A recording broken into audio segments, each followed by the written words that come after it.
ganglion cyst of the wrist.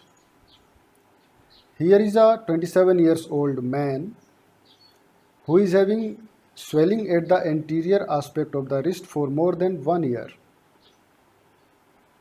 And now he complains of discomfort and pain over the area. On ultrasound, there is an anechoic cyst anterior to the radial artery and with an approximate diameter of 2 cm.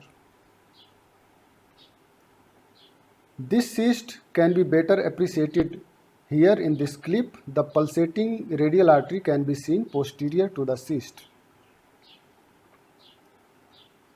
Now there is another cyst superior to the previous one, and this cyst is lying posterior to the radial artery.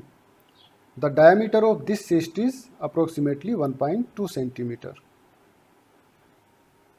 On this clip, both the cysts can be seen, one anterior and one posterior to the radial artery.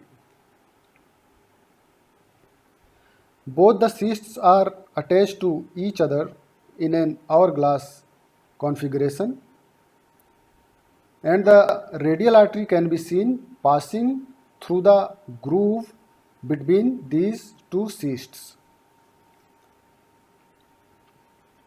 The wall of the cyst is 1.3 mm thick, and the cyst is not attached to the underlying tendon.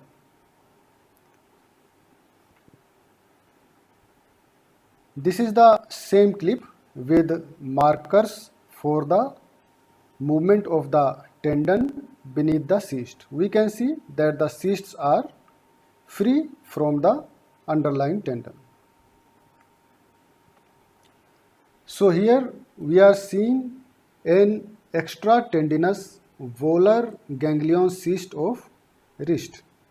Ganglion cysts are quite common around the wrist. Normally they are over the dorsal aspect, but many people are having on the volar aspect also. The ganglion cyst is also known as Bible cyst. The story is that previously, when there were no formal surgical treatment available, the priests used to hit the cyst with the Bible, and the wall of the cyst ruptured, the fluid seeped into the surrounding tissues, and the cyst disappeared. Thank you.